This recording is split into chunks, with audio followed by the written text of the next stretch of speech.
You are listening to the Air Raid Hour with host Judge Mathis, dog, Tilt Money, dog, presented by the fine folks over at the Cover One Sports Network, dogs. Bills Mafia, let's go!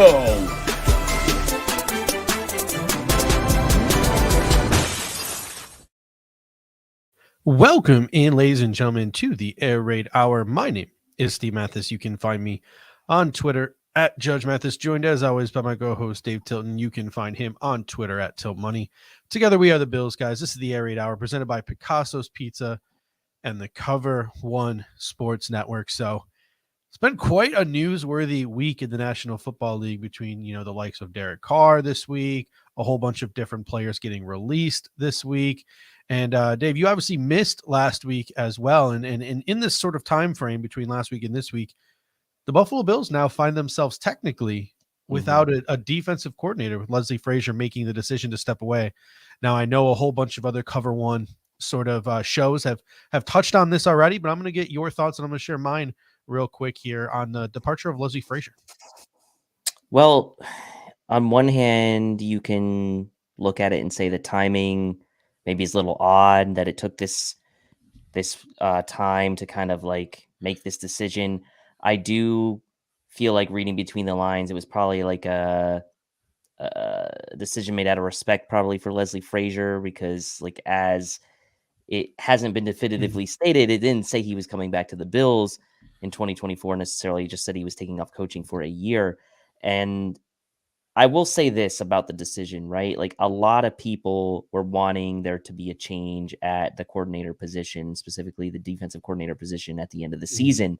And this, in a way, I think was kind of a good move by the Bills, because they kind of waited, let the kind of news cycles die down, let the season, like the sting of the end of the season kind of wear off a bit, and then kind of go about this in a way that was like a little well thought out, right? It wasn't necessarily like a knee-jerk reaction to how the season ended, even though I think in their heart of hearts, the Bills felt like just, changing, like bringing in like a defensive assistant is not really going to move the needle that much. So with rumors swirling around that Sean McDermott may take over play calling for this year, I think that may get some of the decision-making back in the good graces of Bills fans, even though technically they haven't really hired a new defensive coordinator. So very interesting approach by the Bills here. Yeah. To me, I some people argue this is a blessing in disguise. Some people argue you get what you wish for. I'm more for on the blessing in disguise sort of end of the spectrum here in terms of like my reaction to the news. Now, I don't want to sort of, stomp on or trash the things that Leslie Frazier has done for the organization, because he's been a very good defensive coordinator, especially during the regular season for this football team. And this defense has shown up in the playoffs, thinking, Teron Johnson and that Baltimore game specifically come to mind a couple of years ago. So Leslie Frazier is, and when he does decide to return to the National Football League, will be a good defensive coordinator. But sometimes there are good coaches and sometimes there are good coordinators, and sometimes it's just time to mutually part ways and to maybe bring in a fresh voice or a different perspective. And it's not exactly like Sean McDermott's a fresh voice or a fresh perspective, but Eric Turner has pointed out, going back to 2017, when early on in Sean McDermott's tenure, when he got a little frustrated at a certain number of things, he would take over play calling for spurts. And in those spurts that Sean McDermott would take over play calling, the defense would be more aggressive. And I think you're seeing a large number of Bills fans over the course of this offseason start to direct their anger, not at the coordinators, not the players, but at Sean McDermott. And we saw and we heard a loud number of people on social media saying like, oh, I wish we would have went after Sean Payton, or man, Sean McDermott's going to be the next Marvin Lewis, et cetera, et cetera, et cetera. So I'm not saying any of those things are true or the Bills should have done those things, but I will say this.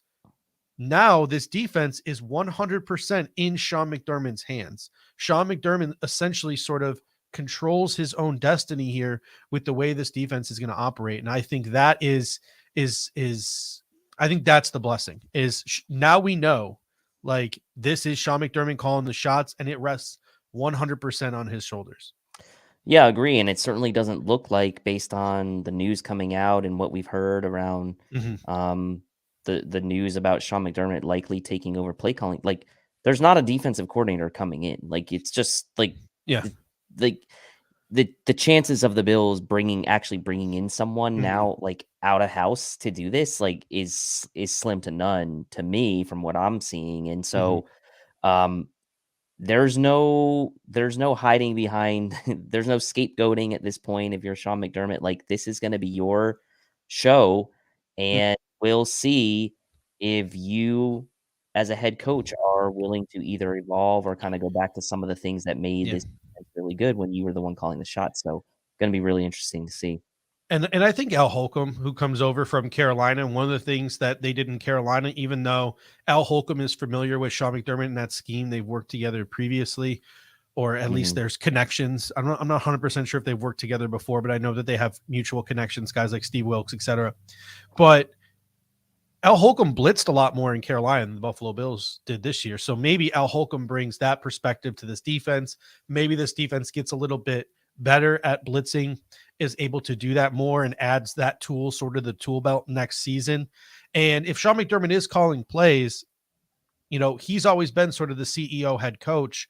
He now has a guy like Al Holcomb there as well to do some of maybe the grunt work that Leslie Frazier was doing during the week while Sean McDermott was concentrating on that CEO stuff. So even though Al Holcomb is only like a senior defensive analyst, I think he's going to play a large role in the way this defense operates this season. Before we get into the combine, because that's going to be our major focus for tonight, going position by position at the NFL combine, talking about risers, talking about fallers, talking about guys who maybe stayed exactly where they are and just move their draft position slightly. I want to talk a little bit about the free agent market, because a guy became available today. Minnesota released Eric Kendricks. A lot of people on social media were very loud, like he's washed.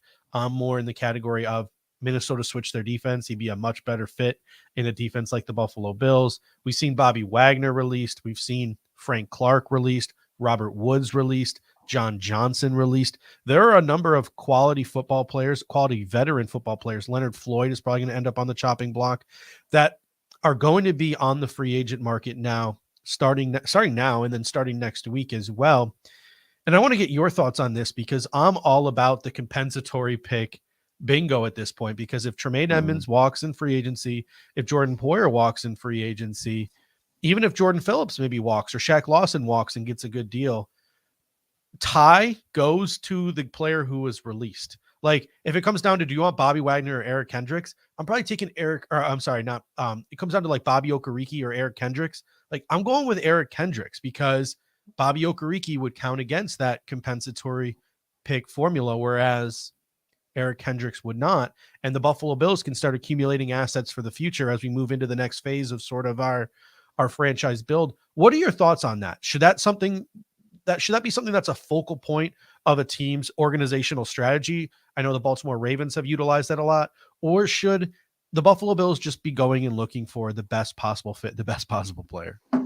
Well, I think they should be going looking for the best possible player, but I think if all things are equal and you're kind of undecided maybe, or you view two players about equally, I think it would make team building sense to go after the guy that isn't going to cost you from a compensatory pick standpoint. And so from that standpoint, guys that are getting released, veterans, solid veterans, like, let's be real, like Eric Kendricks, Bobby Okereke, like, how much is one guy moving the needle to the level of like a Tremaine Edmonds or a Levante David over the other? Probably not, right? You're talking about losing, a top 5 linebacker potentially in Tremaine Edmonds for, now you're getting into like what, maybe like a top 25, top 30 guy at that point. Like, how much really difference is there between these guys? To me, it's negligible. And then from that standpoint, I'd rather take the guy who's not going to cost you from a compensatory standpoint. So I think it's smart team building.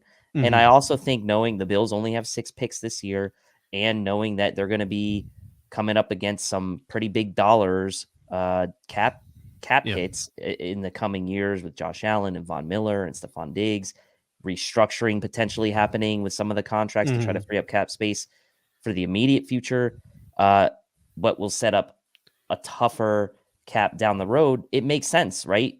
That you can then replenish some of your, middle to bottom of your roster talent with draft picks. So I'm all for that approach at this point. Yeah, looking at the Buffalo Bills roster construction at this point, we are 1 week away from the start of the tampering period. It's going to start to get hot and heavy this week in terms of, I think, Buffalo Bills news, because the Buffalo Bills still are like $20 million above the salary cap. So you're going to see some moves over the course of this week for the Buffalo Bills to start to free up some money. There's some really good comments going on in the comment section. Charles G is like, hey, let's go get Bobby Trees. Randy Harbin's like, no, let's go draft and find the next Bobby Trees. And that's sort of where it's going to get really interesting before the draft even starts, because Brandon Beane, typically, with the exception of cornerback last year, has always been like, we need to go out, we need to find someone who's a veteran who can at least be a serviceable starter at every position. So we're not drafting for need, we are drafting for best player available when we pick. But he's also said in some of his press conferences this year, or he said in this press conference at the Combine, yeah, we might not be able to do that this year, which maybe is sort of an indication that the Bills aren't going to free up as much money as maybe, Greg and all of them did on the salary cap extravaganza, where they got the Buffalo Bills up to $50 million to play with. So it's going to be really interesting to see what route the Buffalo Bills take. They've already started it a little bit by re-signing Ike Bodker, who, I mean, if you on paper, people are going to flame me for saying this, but on paper, I think with the Ike Bodker addition, if the Buffalo Bills really needed to, they have 5 guys they could start on the offensive line week 1 of 2023 with Bodker now in the fold. So now if the Buffalo Bills do add an offensive lineman in free agency, they can go and they can do that, and their offensive line would be even stronger. But if they don't, they can draft guys to come in and compete with the Ike Buckers and the Spencer Browns of the world, and hopefully those would be higher draft picks. So it's going to be really interesting to see how the Buffalo Bills approach free agency, and it's going to get really crazy, and there's going to be some really cool conversations over the next 2 weeks. Well, and of course, that we saw in training camp last year, so many guys got hurt across that offensive line throughout the weeks of camp. We know about Spencer Brown. Ryan Bates was out for a bit. Like Mitch Moore. Like we had guys in and out all throughout camp. So you can't necessarily just be like, these are 5 guys we're going to have for all of camp. Yeah. Like, it doesn't really work that way. So I think they're going to have to sign. They're obviously going to have to sign more guys. And I liked what you said on social media the other day about having 10 linemen on the roster potentially this year to start the season, because man, like they really need to get this offensive line right. One of the best conversations right now happening across social media amongst Bills fans is like the age-old debate of is it the offensive line that's causing issues for the offense and Josh not having time in the running game, maybe not being where it needs to be, or do we need to add playmakers? And so it's a very interesting dichotomy of debate there as far as which side of the fence people land on with that one. But yeah, I mean, the cap space situation is something that we're going to have to pay very close attention to. I mean, we've got a week now until free agency tampering period opens. So things are going to have to happen quickly here pretty soon for the Bills. Yeah, Chris Jenkins comes in and says, you don't want to be desperate for a given position when the draft comes. It's not like we're drafting the top 10. That's 100%. And I saw a couple of people on social media too pointing out like, hey, maybe the Buffalo Bills need to start drafting for need a little bit more, because drafting best player available sort of has gotten them into trouble over the past couple of years. And that if there's actually like, maybe they're not desperate at a position, but maybe like, hey, going into the season, like Ike Bodker is slated to be your starting right guard. Okay, we need to draft a guy in the first 2 rounds. So it brings you out of your comfort zone. The tie goes to the offensive lineman as opposed to the edge rusher or whatever, and the Buffalo Bills fill a more immediate hole, and it maybe helps the Buffalo Bills and saves them from themselves a little bit. So that's a conversation you can have as well. Yeah, and I mean the NFL, I mean, I know the Eagles, look at the stats and you see like fewest amount of rookies, playing time last year snaps, but for me in the feeling of the NFL, and I'd like to see this kind of proven out with some numbers, but it's certainly, especially with receivers, right? That was always the position where you're like, oh, these guys need a couple years to develop. Like you're seeing rookies make immediate impacts now in the NFL. Like you don't have to be scared about drafting a guy and having him come in and contribute day one. Like these college programs are so well run, so organized. They're getting these guys as pro ready as they possibly can, especially in the bigger programs. Like you don't that stigma of rookies not being able to contribute right away, I think has a little bit gone by the wayside. So all right, before we get into sort of the topic of our show tonight, the risers, the fallers, the stock watch of the NFL Combine, this show is sponsored by Picasso's Pizza. 4 great locations in Williamsville, West Seneca, Lancaster, and Blaisdell. Buffalo Pizza since 1980. You can order online at picassospizza.net. And if you're an out-of-towner like us, you can even get it mailed to your home. And I can tell you from experience, it's just as good as getting it fresh from the restaurant. Again, that is picassospizza.net. When you're feeling like, listen, free agency is coming up on Monday, you got to work, you want to get off of work, you want to come straight home, you want to you want to doom scroll Twitter, you want to turn on Cover One, you want to get up to date on all of the different free agent moves next Monday, make sure you get on over to picassospizza.net right now. Order that Picasso's Pizza. You can just throw it right in the oven, and you can have Picasso's Pizza right there for you while you are sort of taking in the first day of free agency with us next Monday. But today's show is all about the NFL Scouting Combine. And the NFL Scouting Combine, forewarning, one of the things that we always like to say, and we kind of talked about this on the last show, is that you don't want to put too much stock into a player's athletic testing, right? If a player comes out and tests really poorly, maybe that might ding them around. Like we're going to talk about Christopher Smith later from Georgia. I've always thought of Christopher Smith as a 3rd-round pick. I'm starting to think like, I don't know if I want to use a 3rd-round pick of a player of that athletic profile. Maybe that drops him to the 4th round. We're going to talk about Jordan Addison later. Maybe Jordan Addison's testing drops him to 27, and that would be a blessing for the Buffalo Bills, who can have an opportunity to grab a guy like Jordan Addison.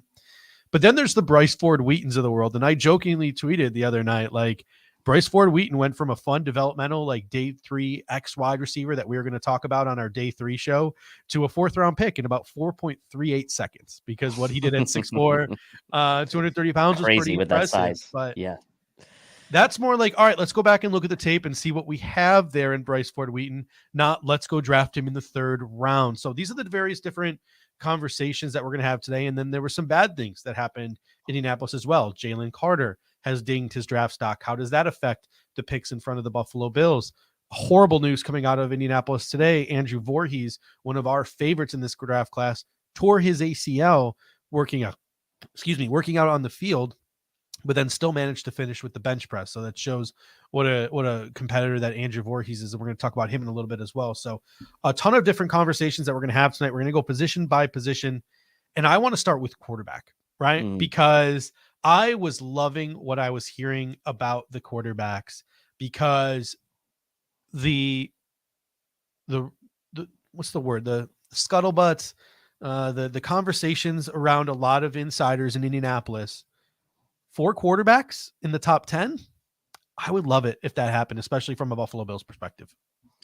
Look, it's one of those situations where we were the team for 20 years hoping that the quarterback would fall, right? And that we wouldn't have to trade up. And we were the ones drafting in that kind of top 12 to 15 range and always ending up with the guy, that 3rd or 4th guy. JP Lussman comes to mind, right? Where you're like, we weren't bad enough to get the best guy, but we weren't, good enough to not need a quarterback. And so it's nice now, if you're the Bills in this position, you want as many quarterbacks to be picked ahead of you as possible.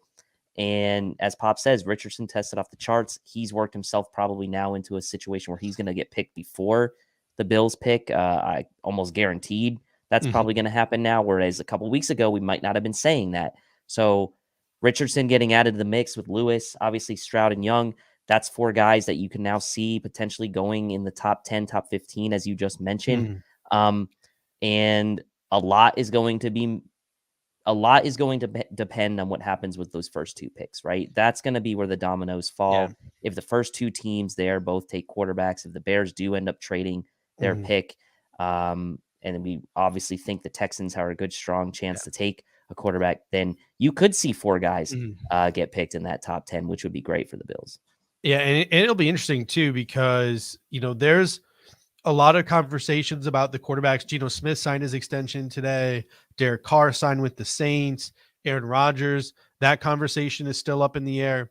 Rich Eisen today was talking about how the Bears are deep in talks to trade that pick, and a lot of teams who are in the quarterback market who need a quarterback, they want to make sure that they can get one of the top 4 guys. So the Bears are likely maybe going to trade this pick this week because a team that wants to ensure that they get their guy is going to have to pay a king's ransom for it and get up to number one.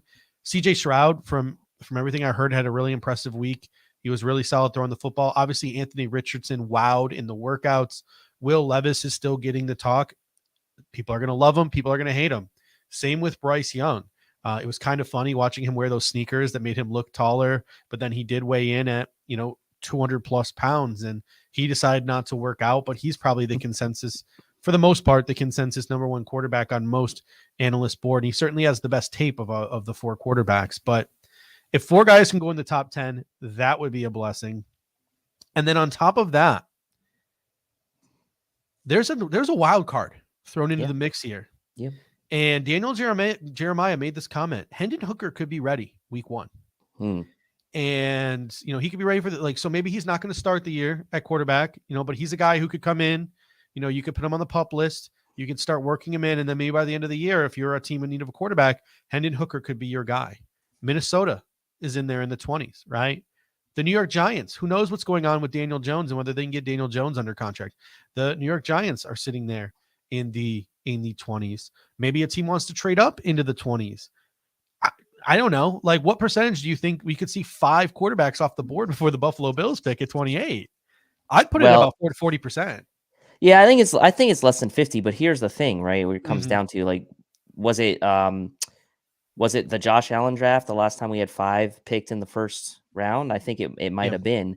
And you saw Lamar getting picked at the very tail end of that first round in 2018. And look, there was a lot of differing viewpoints on a guy like Lamar Jackson that year. There's going to be a lot of differing viewpoints on a guy like Hendon, right? Hendon Hooker. So is a team going to be willing to come up and take him? If a team that is picking early passes on a quarterback and they feel like they miss out for some reason, will they kind of trade back up using one of their early second round picks to move back into the tail end of the first to take a quarterback? There's going to be, what's interesting about this year's draft is in the late first round, there are still teams that could use a quarterback. You mentioned the Vikings, you mentioned the Giants, and usually teams picking towards the end of the first round are playoff teams that have established quarterbacks, and they're not really looking to take quarterbacks. But that makes this year's draft really interesting, because you have a couple teams out there, depending what happens with Daniel Jones. Obviously, we saw the Seahawks lock up Geno Smith today, but it's going to be very interesting to see if those teams, if they don't lock up their quarterbacks in free agency, then end up competing or vying for draft position with teams that may be looking to trade back up in if they do. Now, it's not likely, because if you're in a case where that 5th quarterback's available, those early teams probably did take the quarterback. So going to be very interesting. It would be great if it happened before the Bills pick. Obviously, that could drop one more guy to them, but I'd put it maybe at right now, I'll say 25%, a little bit lower than what you're saying.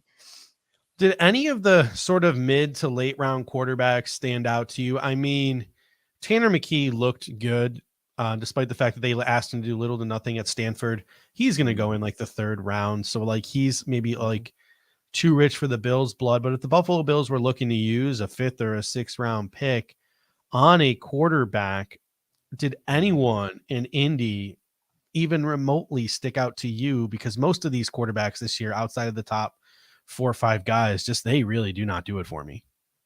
No, I mean, obviously you look at a guy like Tyson Bagent, and he had good testing numbers. He's got size, he's that 6'3", 215, 210 type of guy. 2021 Harlan Hill Trophy winner, which is the MVP of Division II football. So I mean, look, he's got that kind of underdog sort of long shot type of profile that maybe Josh Allen had, and you maybe say look, maybe we give another guy like that a chance because he tested well athletically, but and he did play football and basketball in high school. Maybe him. And the thing about him though is he's just he's so much of a project. That is a guy where I almost feel like the Buffalo Bills would sign a veteran backup, keep Matt Barkley, and keep a Tyson Bagent, keep 2 quarterbacks on the practice squad. Because that's how raw a guy like Bagent is. I don't know what he would give you in the quarterback room in terms of like supporting or even like helping, That's with true. Josh That's a good Allen. point. My favorite quarterback of the bunch is and a lot of people like Tyson Badgett. I just wasn't a fan. I was ribbing some people on social media, so they might give me a hard time in the comment section. I know Randy was one of them, but my guy is Jake Haener. He kind of reminds me of Baker Mayfield, and people are like, well, why would you want Baker Mayfield? I'm like, well, if you can get Baker Mayfield in the 4th or the 5th round, you would take a Baker Mayfield, like a solid quarterback. Jake Haener kind of gives me those vibes, a quarterback like that, or a quarterback like a Case Keenum. Aiden O'Connell, I've always called like the JV Jared Goff. Those guys are probably going to go sooner than I would like. So really the two guys that stuck out to me, Jaron Hall, who had an awful Senior Bowl week, so I'd almost practically take him off of my board. And then I'm going to go back to my guy, DTR. I thought he tested pretty well. Dorian Thompson-Robinson, 5 years of a starter at UCLA. Probably just going to mention him every podcast up until the draft, just sort of manifest that one. You've been talking about him for a while. Into reality. I've been talking about for 2 years. I talked about him last year on the pre-draft Rose before he decided to go back to UCLA for his super senior year. But a couple of people in the comment section have mentioned Stetson Bennett, and they're doing it to troll me because I think people at this point know my disdain for Stetson Bennett. So I'm going to throw out my early, and I think we got the graphic here for it. I'm going to throw out my early. No, we don't have a Jabroni of the week graphic. That's all right though.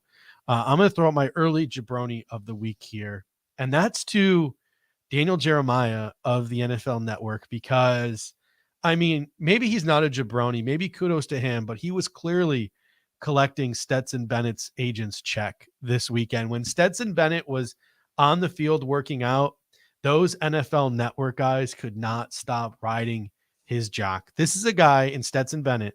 I get it. He won at Georgia, surrounded by a bunch of behemoth all-stars, sub 6 foot, sub 200 pounds. He passed up the Senior Bowl because he thought he was too good for it.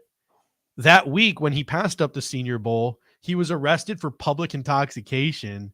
I will be so happy if somebody uses a day 2, early day 3 pick on Stetson Bennett, and it drops somebody like a real football player to us in like the 3rd or the 4th round. I would be so happy. You're going to be so mad when the Bills Stetson Bennett would be. If they draft Stetson Bennett, I will lose my mind. You're going to be so mad when the Bills. You're going to be so mad the Bills go Jake Fromm part 2 and draft Stetson Bennett in like the 5th round. I do not. Chris I just do made not that comment too. Understand the hype. All right, let's move on now to the running back position. I thought the running back position was interesting. I don't think anyone did anything to really hurt themselves. I think Bijan obviously was the talk of the town. He tested pretty well. Zach Charbonnet, he tested pretty well. And of course you had Roschon Johnson, who tested pretty well, as pretty explosive guy as well. The Texas backup to Bijan Robinson. What are your thoughts? What are the stock up for you for running backs in this year's combine?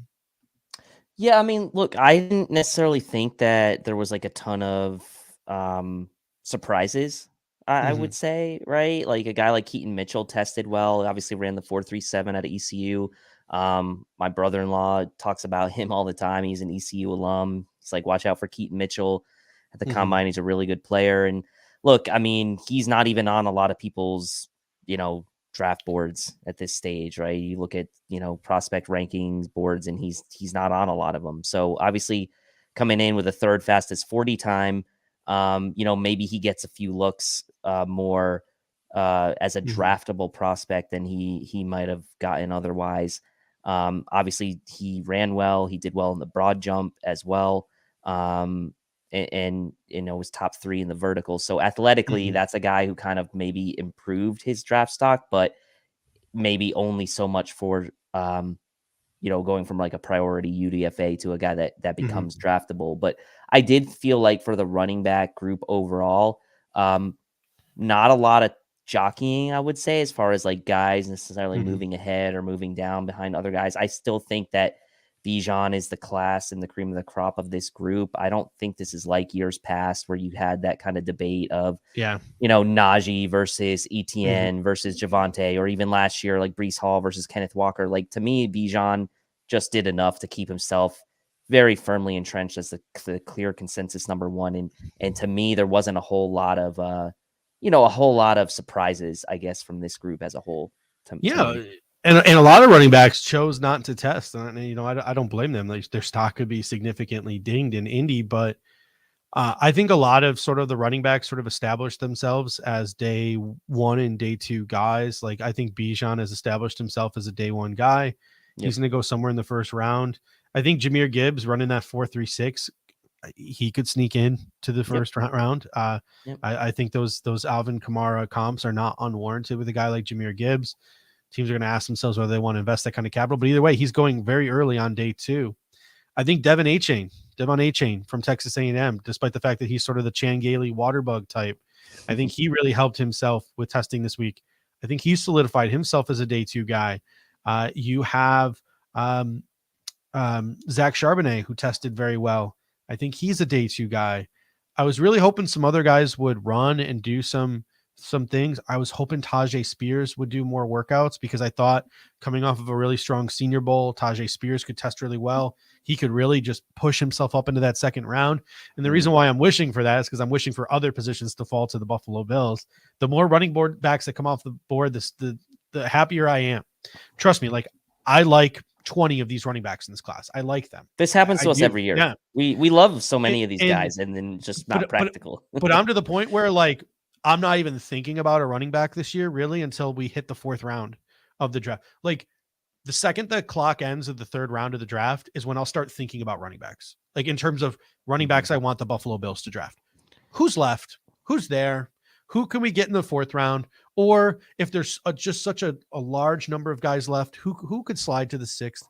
Who could slide to the seventh? Because like there are a legitimate like 20 dudes that I like in this draft class, 25 dudes I like in this draft class. Some of them will be there in the late rounds. And I think most people in the comment section will agree that the Buffalo Bills really should not be addressing running back in the first three rounds, despite the fact that there are certainly a caliber of running backs, the likes we have not seen in a couple of years.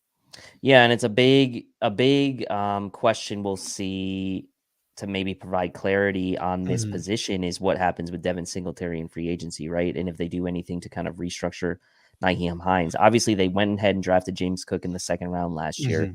They traded for Nyheim Hines. I would imagine that he'll either be back on his current salary or the Bills will rework him to try to keep him in the fold. Otherwise, it's kind of a waste of a trade.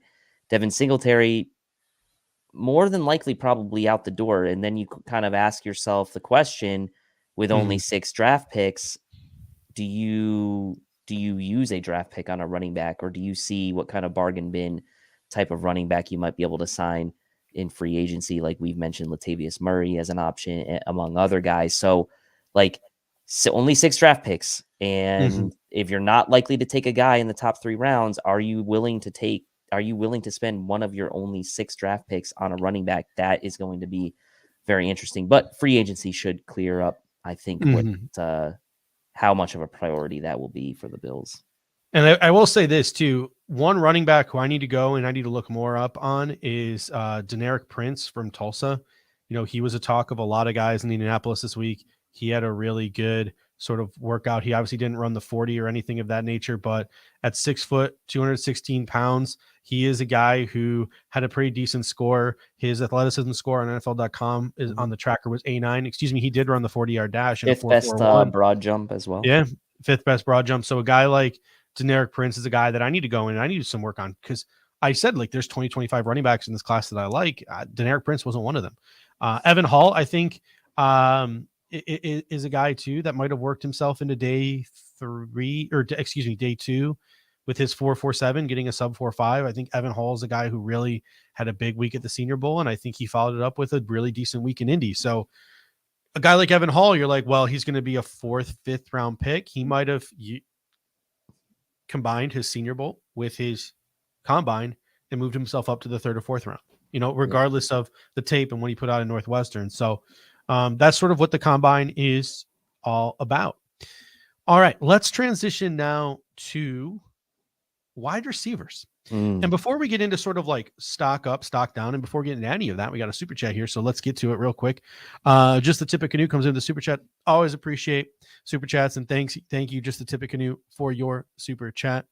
He says, I have that feeling Blake Corum from Michigan is going to be a fun NFL running back. He is so low to the ground, but hides behind that that O-line. Great show. Yeah. And guess what? Blake Corum will be a great option for the Buffalo Bills in 2024 because he's going back to Michigan. So just Tippecanoe, if you are a Michigan fan, Blake Corum is coming back, bringing it on back for another year. So he will be someone that we're definitely going to be talking a lot about in 2024 because that'll be James Cook entering the third year of his 4-year deal, and maybe the Buffalo Bills needing to use a second or third round pick on a running back to refresh that position, depending on what they do this offseason. But on to wide receivers now. Before we get into sort of all the different wide receivers, like stock up, stock down, I want to just start by saying that I was super impressed with the combine of one wide receiver in particular, and that was Jackson Smith-Njigba.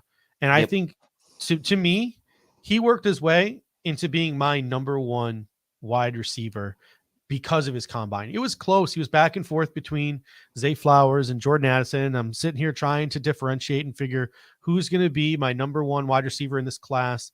It's a weird class. There's sort of no prototypical like X outside receiver outside of Quentin Johnston, who's got plenty of question marks surrounding him as well. No 40 for Jackson Smith-Njigba, but it'll be interesting to see what 40 he runs at Ohio State's Pro Day. But he still convinced me with his testing that he can be an alpha slot receiver in the National Football League, a pseudo number one like a Cooper Kupp or like an Amon-Ra St. Brown, even though he doesn't play a typical number one position on the football field. Measured in at 6 foot 196. He had a 6.57 3 cone, which is the 12th best since 2007, a 3.93 short shuttle, 4th best since 2007. This guy's just got absolutely elite change of direction ability. I think it's almost a given that he's gone by the time the Buffalo Bills pick. But if the Buffalo Bills could move up 5-6 spots and they could secure a Jackson Smith-Njigba, I think this guy could be just an insane addition to this Buffalo Bills offense.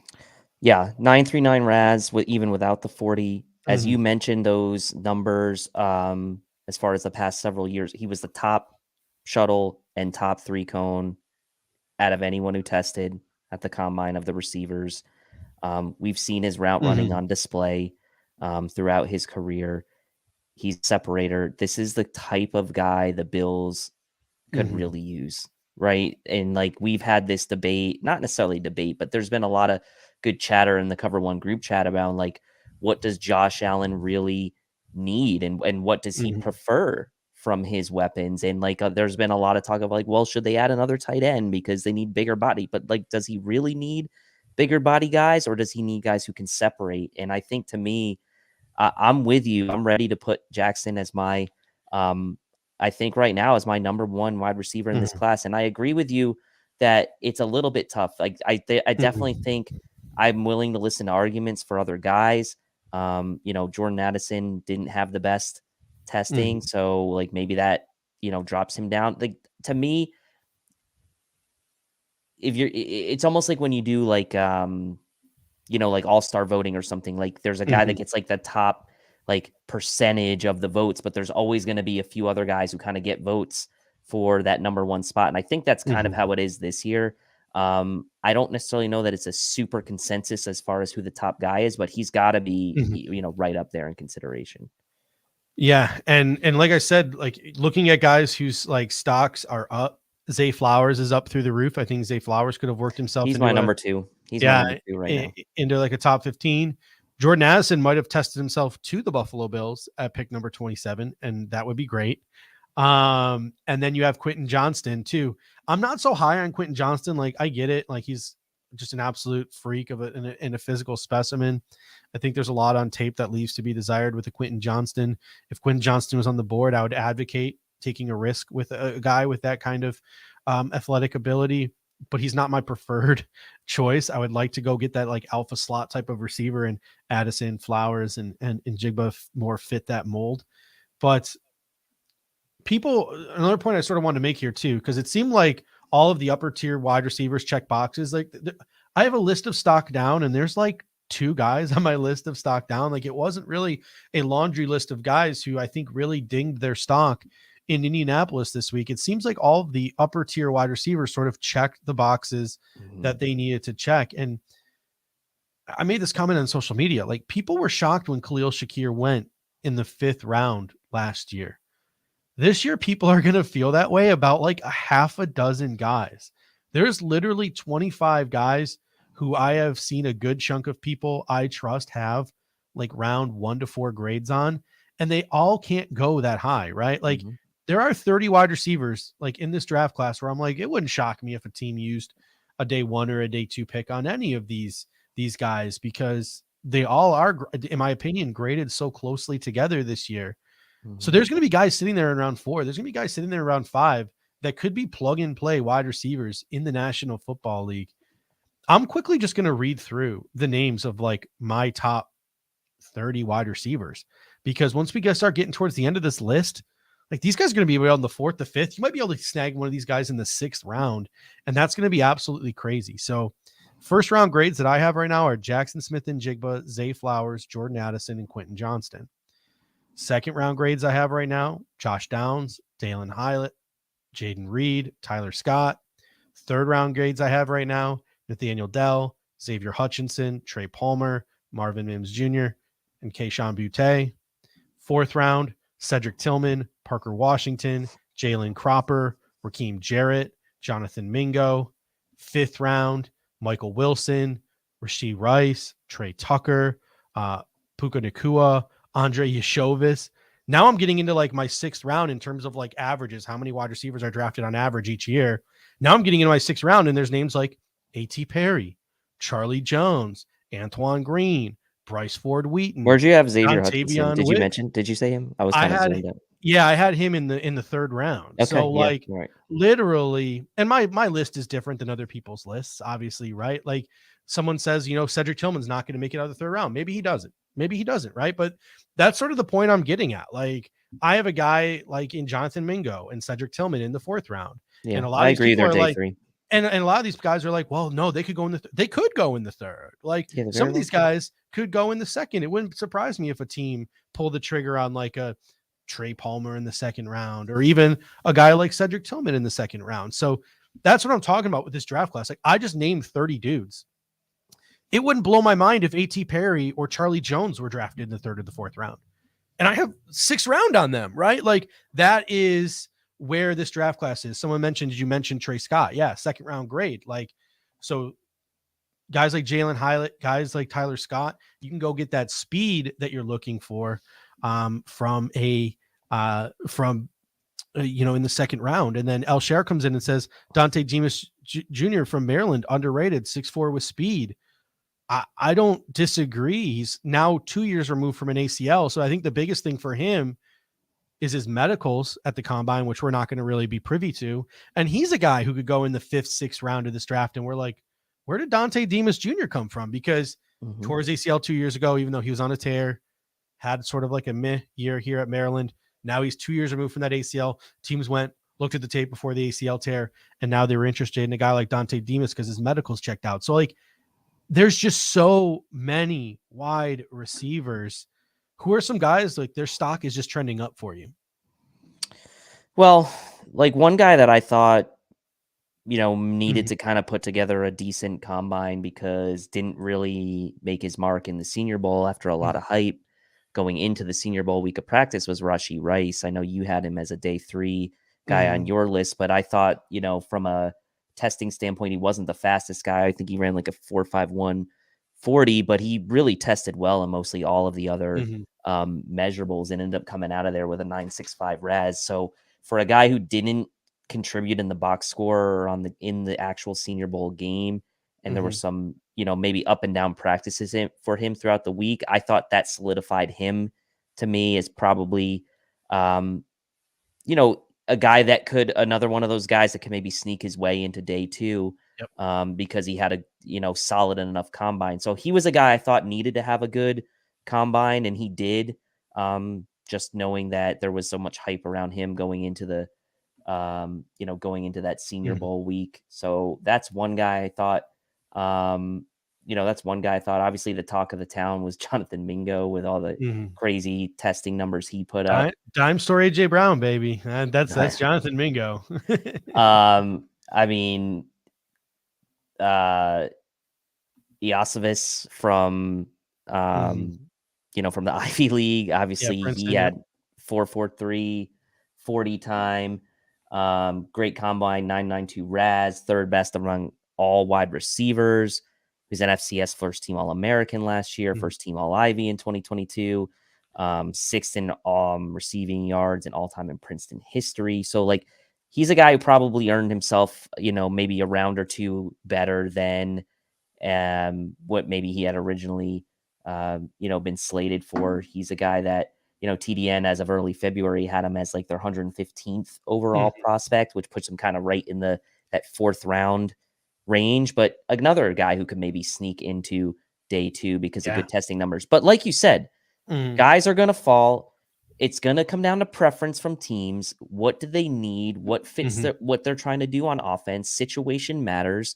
The situation for a guy, even though he may be higher rated on someone's board, maybe not on another team's board because of what they need. There are going to be guys available on day 3 in this draft that are talented. And we saw that with guys like Shakir last year. Yeah. I mean, Chris Jenke mentioned like there are some good slot receivers in this draft that are available in the middle rounds. Raheem Jarrett from Maryland, someone that Stephon Diggs has mentored in his youth. That is someone who's going to be available in about the 4th round, who could be a slot option for the Buffalo Bills. He tested pretty well, and you saw him clock a pretty decent 40 time with his, pulling it up here, 4.44. Then you have a guy I've been watching for 2 years now who I really like as a slot option, and that's Jalen Moreno Cropper out of Fresno State. I didn't think he had a 4.440 in him. He goes and runs a 4.440. Jalen Moreno Cropper goes from a 5th round pick, in my opinion, to a guy who could go in day 2. Like a guy can go late 3. If not, I think Jalen Moreno Cropper now, it went from like a 5th round pick to a 4th round pick with the combine he had. I'm a big fan of him. I've always been a big fan of Jonathan Mingo. I call him Dime Store AJ Brown. I'm not calling him AJ Brown. I'm not saying he's going to be an AJ Brown impact type of player.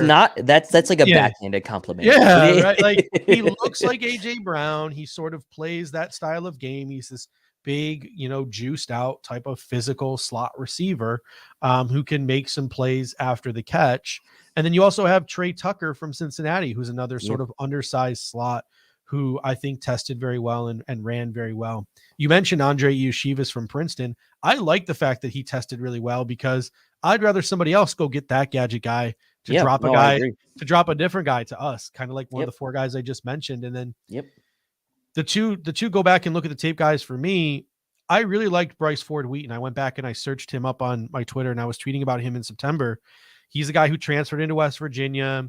They also had JT Daniels at the start of the year there. I mean, you saw the testing numbers for Bryce Ford Wheaton, like almost a 10 RAS, just like the 40 that he ran. What was the 40 time for Bryce Ford Wheaton? It was 4.38, 6'4", 230 pounds. Like the guy's an absolute specimen.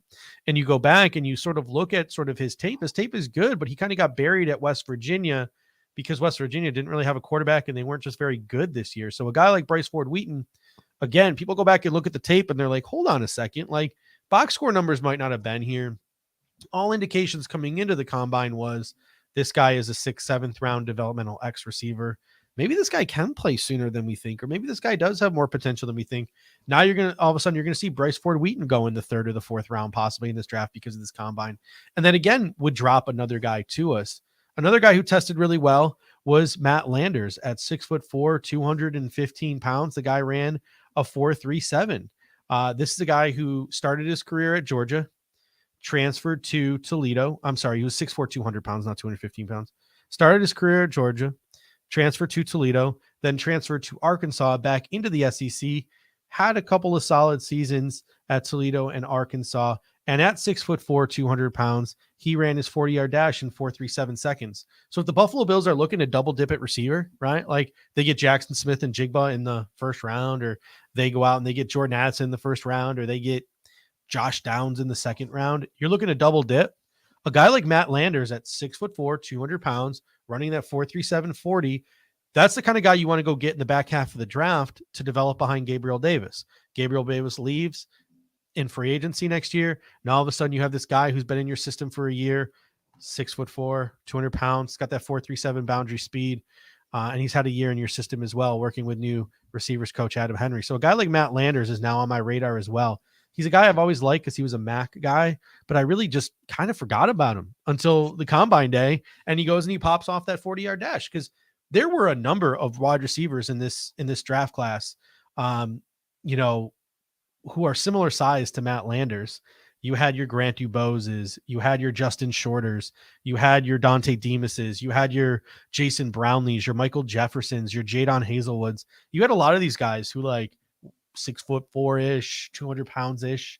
Matt Landers is the one who sticks out because he went and goes and he runs the 4.37. None of those other guys could really do that.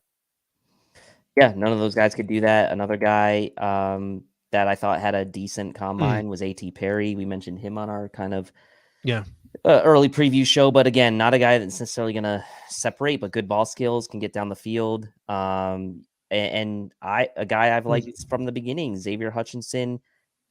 There's a little bit of subjectivity to how people have interpreted his combine. Didn't have a great RAS score, but not that was totally expected. Ran a 4.5-ish 40, if I recall, 4.51 maybe. But he's not a speed guy, so he did pretty well in the 3-cone. A guy that maybe, dare I say, stock down from the combine and could slip into day 3 as well. But I'm still pretty high on him overall as a prospect. Yeah, Justin Tippett coming in with a super chat. He says Charlie Jones in the late rounds would be awesome. I watch Purdue football. The dude's always open. Also, he won the top returner award. Boiler up. Yeah. Charlie Jones is the guy who I've been watching for 5 years now because, he got his career started off at the University of Buffalo. Then he transferred from the University of Buffalo to Iowa. And then, as Iowa receivers typically do, in order for someone to realize they exist, transfer to another school. And he transferred to Purdue. And with his high school quarterback, Aiden O'Connell, he put up some really good numbers. And a guy like Charlie Jones is weird, right? So I got a 6-round grade on Charlie Jones. I think when all is said and done, he's going to be one of the receivers that slips because of just the depth of the receivers in this class. But he's also, all it takes is one team to fall in love. Charlie Jones could be a 4th-round pick. Like, that's what I'm talking about, like how close these guys are in terms of the way they're graded and the way they could possibly go in this draft class. And Charlie Jones also provides you with that return ability as well. Inside, outside flex, return ability. I don't know if Charlie Jones is ever going to be like a guy who starts in the National Football League, but he certainly could be like a really, really good wide receiver 4 that you really appreciate having, having on your team. So Charlie Jones is definitely somebody to keep an eye on as well. Any other stock ups for you before maybe move into some stock downs? Stock up. Because I got Jaden Reed. I like Jaden Reed. I think that, Chris Trapasso has come on, he went on WGR 50 and, he wrote an article about it, comparing him athletically to a Stephon Diggs. And then you see him come out, Jaden Reed, at a similar size to Stephon Diggs, similar athletic profile to Stephon Diggs, run a 4.45. Our guy Bruce Exclusive made this comment on social media, and he was on Joe DeRosa's show on Saturday. Like, he thinks it's criminal that Josh Downs is seen as this bona fide 2nd-round fringe 1st-round receiver, and a guy like Jaden Reed is seen as like maybe a 3rd-rounder. I made the comment on social media. I'd be completely comfortable with Jaden Reed at 59. I think Jaden Reed worked his way into being a 2nd-round receiver between his Senior Bowl and his combine. Yep. A guy who doesn't get past the ball a lot because he's at Michigan State. He's a guy who I think worked his way into the 2nd round. Did make a nice play in the Senior Bowl, showed off that kind of separation, speed underneath on that play he had kind of across the field and then up the sideline. Good week of practice there. Not a whole lot of consensus on him as far as where he's going to go. You see people say 2nd round. You see people even say mid-day 3. And this is another one of those guys where you start listing out all these receivers you've listed off. You get to 25, 30 guys in no time. Someone's going to fall out. And it is kind of weird to me that the guys like Josh Downs and Jaden Reed are viewed so differently by some. I'm maybe not as high on Josh Downs as a lot of people are. I'm very close to the ACC here. Obviously watch UNC every year, play against my Wolfpack.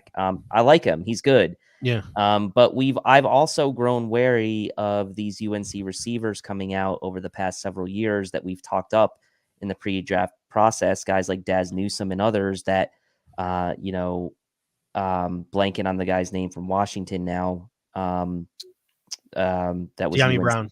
De'Ami Brown, like Mm. flashes, but like hasn't necessarily Mm. translated in recent years. And I'm not saying like these guys are all the same, but I would be a little bit hesitant with Josh Downs, and I'd almost be willing to maybe take a flyer on Jaden Reed over a guy like Josh Downs, me personally. So Yeah. Moving now to like stock down, like I would say to me personally, Jalen Hyatt stock down. I don't want to put too much stock into a 40, but when a guy's bragging he's going to run a 4.29 and he runs a 4.41 and he's sort of known as a speed slot receiver, and there's question marks about whether he can survive on the boundary because he hasn't really faced a lot of press coverage. When you go and run a 4.41, even though a 4.41 is very, very good, you're kind of disappointed just because the guy talked himself up so much. And I look at Jalen Hyatt and I look at, as much as I would love to add a skill set like Jalen Hyatt, Dan Kiki comes in here and says, Trey Palmer, because we deserve a fast guy for once. Trey Palmer, similar size, even a little bit bigger, similar speed, and he does a lot of his speed work from the slot. So Trey Palmer is a guy that you can sort of develop as an inside-outside, stretching the field type of player. You have Tyler Scott from Cincinnati, who also tested very well and proved to be a pretty fast guy. So I'm sort of down on Jalen Hyatt because I feel like you can get a similar skill set a round later in Tyler Scott, or maybe even a round or 2 rounds later in a Trey Palmer, who knows where Trey Palmer is going to go. So, I mean, he can go anywhere between the 2nd and the 4th round. That'll be interesting. Same with really Tyler Scott. So either of these guys could be a round or 2 rounds later. So that's why I'm down on Jalen Hyatt. But at the same time, while I'm disappointed in Jalen Hyatt because I was expecting that 4.29, everyone was talking about him. Like he was the talk of the town. It seemed like a lot of scouts, a lot of GMs wanted to talk to reporters about Jalen Hyatt. So I think there is something to be said about that. There is something to be said about that. And again, as we said at the onset of the show, this is one piece of the equation, right? I mean, you go back and look at the tape of Jalen Hyatt, and he shows up in games. He shows up in big moments of games. He had Tennessee there right at the top, right near the top of the rankings all year for a team that really has gone through some struggles, right, in recent years until just the very recent past. So I feel like a guy like Jalen Hyatt will have a chip on his shoulder as well coming into the NFL. And I think, like we've said, these measurements, these RAS scores, it's one piece of the equation. You go and marry that with the film, and you can kind of see why people are falling in love with Jalen Hyatt. Yeah, looking at some more stock down, like we've already talked a couple of times about Jordan Addison. By stock down, I mean maybe you would have liked to see more explosion in the testing numbers for a guy who measures in at 5'11", 173. I thought Kayshon Boutte, a guy who's supposed to be like a speed athletic slot, who's not the most refined receiver, didn't exactly blow up the testing numbers. So a guy like him, he's going to slide. And then Michael Wilson, I was a little shocked by his 40 time. Let me pull it up here. Slow. It's like 4.5 something, right? But he Yeah. still tested like 9.8 RAS, right? So like out of everything else, he had the most bench reps of any receiver. Yeah. So I still like him. I love Michael Wilson as a 4th, 5th round double dip guy you develop behind Gabriel Davis. Kind of falls into that category I was talking about with like guys like Matt Landers or Charlie Jones, but fingers crossed, right? Like, slow 40, can't make it up at his Stanford Pro Day. Maybe you can get him in the 5th round instead of the 4th round. Like those are the kind of things that you sort of like cross your fingers and you hope for come out of the combine. Like as Brandon Bean said when Gabriel Davis was running his 40, I hope he doesn't run a fast one because I like what I see on tape and I don't need to see him run a fast 40. All right, on to tight ends now. And obviously the talk of this position group was Darnell Washington. He was moving sleds with ease. He was making one-handed sideline body contorted catches. This statistic right here, Darnell Washington and Cooper Kupp had the same 20-yard shuttle time, 4.08. Darnell Washington weighs 60 pounds more than Cooper Kupp. I'm not comparing the players because they're obviously different players. And Darnell Washington was also sitting behind Brock Bowers. So there are some differences here, but I'm comparing the narratives around the players at the combine. Darnell Washington and OJ Howard seem very, very similar to me in terms of the narrative. Prestige programs, size freaks with blocking chops who people felt were sort of underutilized as receivers in college football. Talk about a little bit about that sort of narrative surrounding Darnell Washington. And do you think this guy is bona fide, made himself a first round draft pick? On the second question, I think the answer is yes, he's made himself a first round draft pick. I wouldn't pick him in the first round, but I Same. can understand why people are going to fall in love with the measurables. I mean, you can't teach the height, you can't teach that athleticism necessarily, but tight end is a tricky position, man. And when you invest a first round pick in tight end, you have to be patient. You have to be understanding that maybe a guy that might not contribute right away his rookie year. You look at a guy like TJ Hawkinson, who was drafted in the top 10, now on a different team. He was at Oliver's draft class, now on a different team, was traded to the Vikings. You know, guys drafted high at tight end, it doesn't always translate immediately. And to me, I generally don't think this is a great tight end class. That's my personal opinion. I don't think it's a great class. I don't think it's a really deep class. There's a couple guys I like, as middle later guys, but I think Darnell Washington's going to benefit from this being a fairly weak tight end class, in my opinion, and he's going to have someone maybe reach and take him in the first round. I wouldn't personally, but I can see a team doing it. And that's interesting too. Like I disagree with you. I think this is a solid tight end group, but I can see where you're coming from, because like Darnell Washington, like I can see him getting drafted in the NFL and just sort of like blending in. But my hopes is like he tested his way into the first round and maybe goes ahead of pick 27, because that could drop a guy to the Buffalo Bills. Even if not, like late or early second, that could drop a guy to the Buffalo Bills later on in the second round. A lot of people are down on Michael Mayer after the combine, and I'm like, why? Like, he's not going to test well. That's not who Michael Mayer is. Dalton Kincaid didn't test. So a lot of the talk around the tight end is going away. I've, made the comment on the show that I think Luke Musgrave is one of the more overrated players in this draft class, but the combination of Musgrave, Mayer, Kincaid, Darnell Washington, I'm really hoping that they continue to keep this hype train rolling, because like if Michael Mayer and Darnell Washington come off the board before 27, and then like Dalton Kincaid and Luke Musgrave go after the Buffalo Bills, that's going to drop a decent player to 27. That's going to drop a decent player to 59. And then there are still some tight ends in the middle of this draft. Somebody mentioned Sam Laporta. We're going to get to in a moment. Laporta. Yeah. These are guys who maybe the Buffalo Bills can consider pulling the trigger on, because Bean has mentioned tight end twice now this offseason. He mentioned it on the Eric Wood podcast. He mentioned it in his combine presser. Rob Boris was working out with tight ends on the football field in Indianapolis. Maybe the Buffalo Bills pulled some strings to get Rob Boris down there. They signed OJ Howard last year. They were in on Evan Ingram last year. They had a pre-draft visit with a ton of different tight ends last year.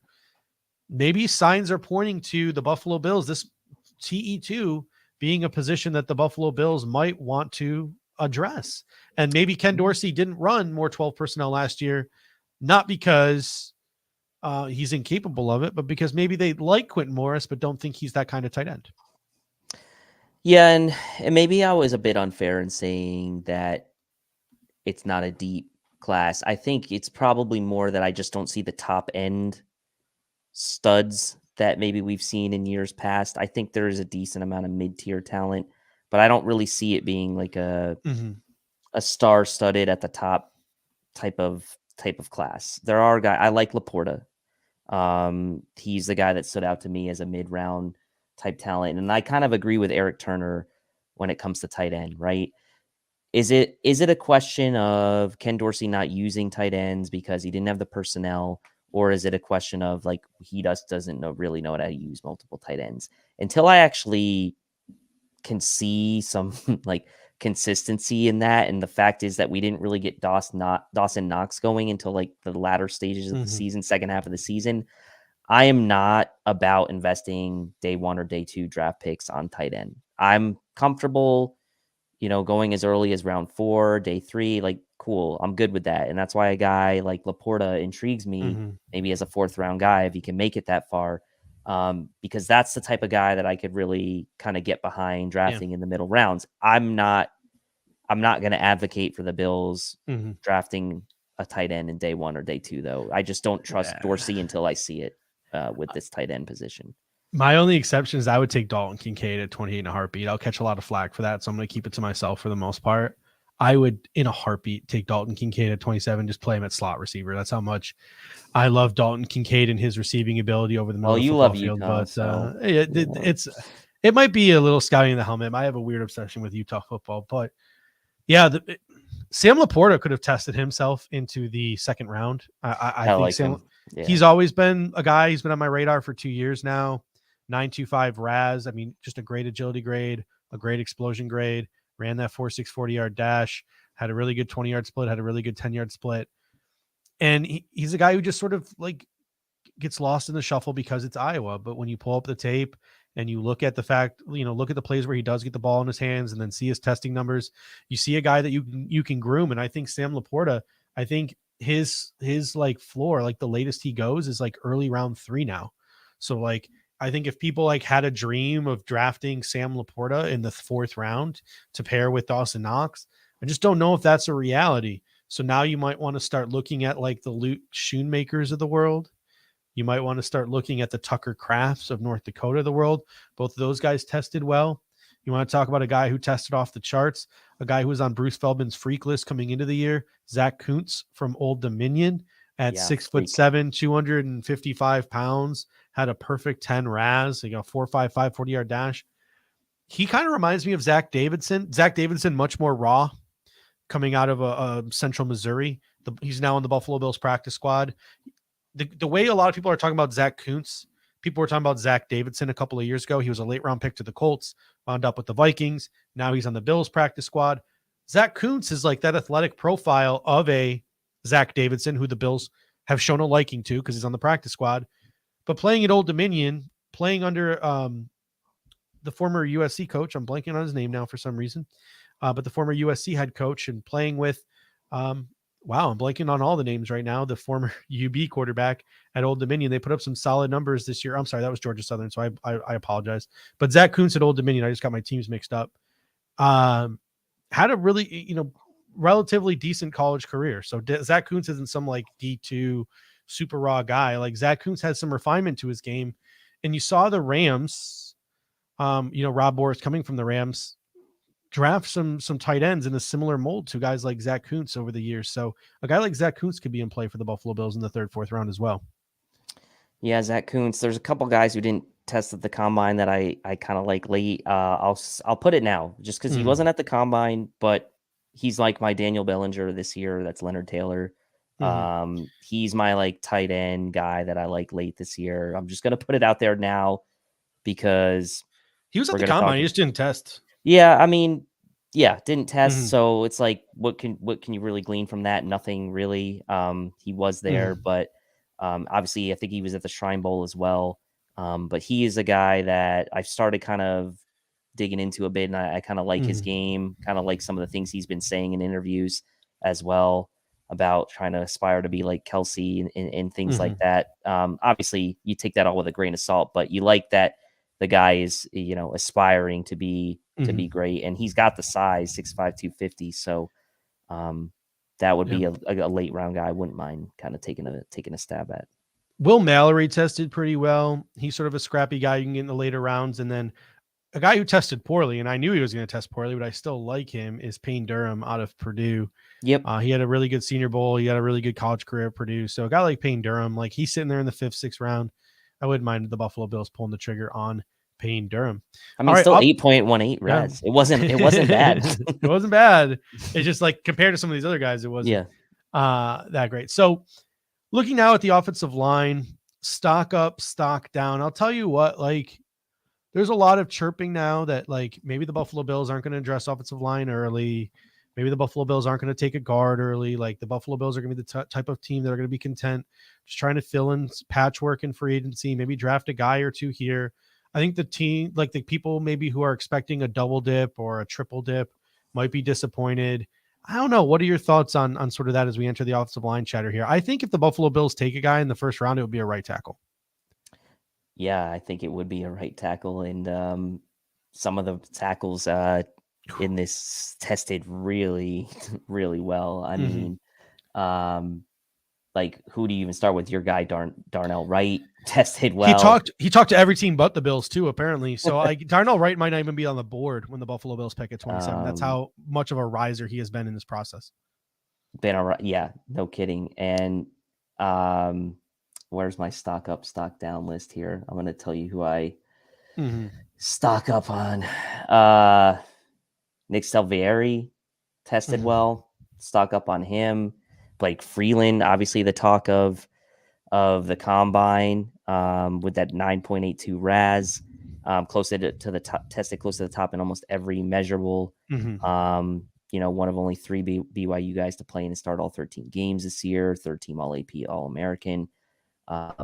Named Independent Offensive Lineman of the Year by College Football Network. So not a guy you're going to take in the first round, but he's definitely improved his stock. But man, I'm kind of with you now. Like, if you look at sort of what might be there for the Bills at 27, like I'm kind of with you that it could be tackle now over because so many people. Yep. Because so many people are like mocking John Michael Schmitz to the Bills in the first round, and if they do it, I will be happy. I will be excited. I'll be jumping for joy. John Michael Schmitz is one of my favorite prospects in this year's draft.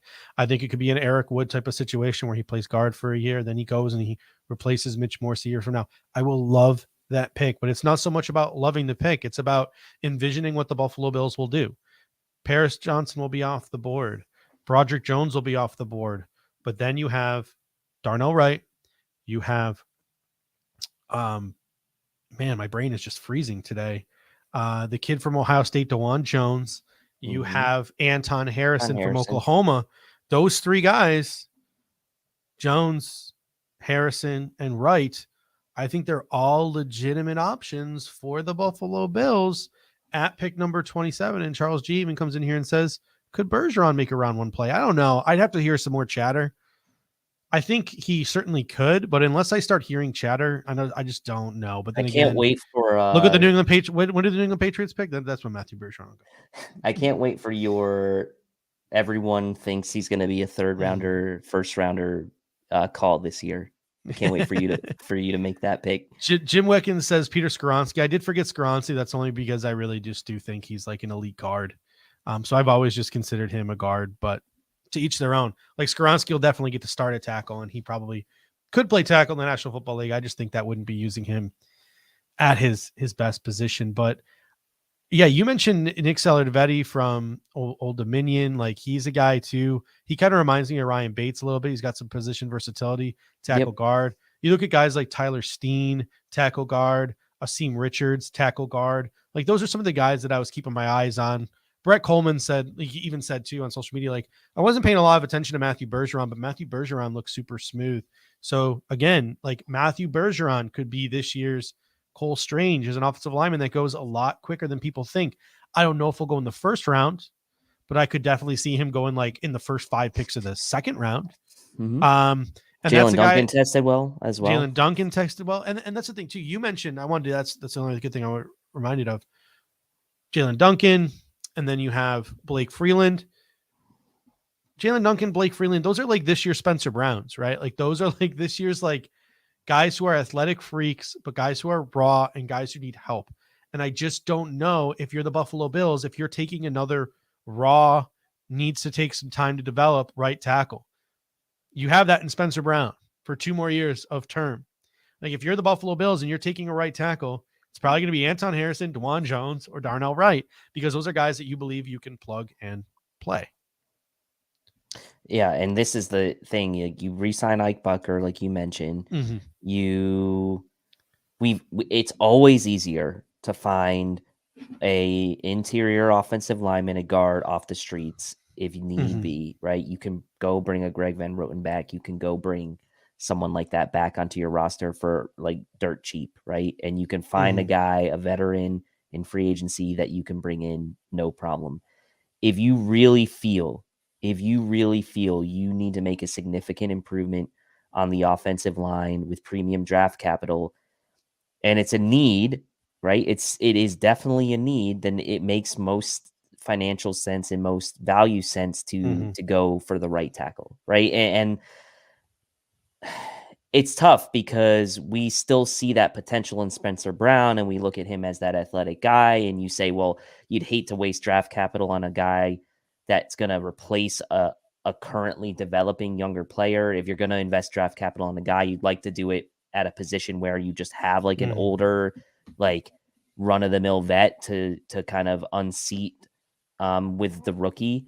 But that just might not be what has to happen for this team right now. So it's really, really interesting to see. And Charles says, give me the best guard in the draft versus the fifth best tackle. And I could get behind that, right? I can get behind that argument as well. So don't, I'm not saying it has to be the tackle, but. And Justin Phillips comes in here, says, did you guys mention Cody Mock? I have not mentioned Cody Mock yet. He's a guy we talked about at length during the Senior Bowl stuff too. And to me, the issue with him is strength, like anchor strength. Like that's going to be his biggest thing, transitioning from tight end to tackle, now to guard center.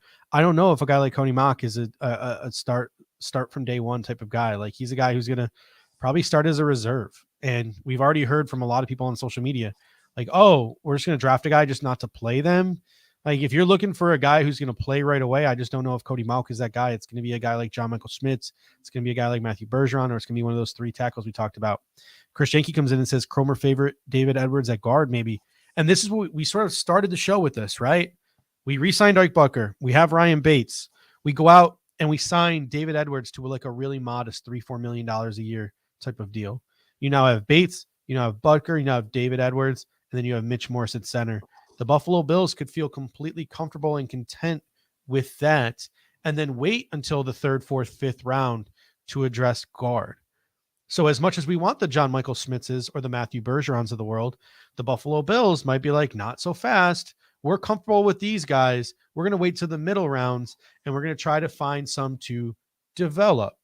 And there are a ton. Like a guy that really popped off at the combine was John Gaines out of UCLA. Like I've talked a bunch about Antonio Mafi from UCLA. Well, John Gaines, who has spent parts of the last 3 years starting at right guard and center in a Chip Kelly, like NFL pro style-ish offense there at UCLA. He had a 3-cone drill, which was first. A 20-yard shuttle was first. His vertical jump was third. His 10-yard split was third. His broad jump was third. And his 40-yard dash was sixth. Like John Gaines had an absolute awesome combine, and he tested well in a lot of drills that sort of project you towards NFL success. He was the number one lineman tested score-wise for Raz. Yeah. So John Gaines, you mentioned Nick Saladivetti from Old Dominion as a guy who tackle, move into guard. Tyler Steen in the middle rounds, tackle to guard. Asim Richards, tackle to guard. You even look at some of the other guards, Chandler Zavala, Antonio Mafi that I mentioned. Like there are guys, Nick Broker. There are a lot of guys you can get in the middle of this draft. So as much as we want the John Michael Schmitzes of the world, the Luke Whipplers of the world, that might not be a reality for the Buffalo Bills. And Ricky Stromberg impressed a lot of people too, the center from Arkansas. Yep. Yeah, Ricky Stromberg tested well, and another center that tested well, Whipler from Ohio State, tested well. Yep. Okay, I would say he tested okay, but there was just a lot of really good test results from this offensive line group. I think it's a deep offensive line class. I don't know.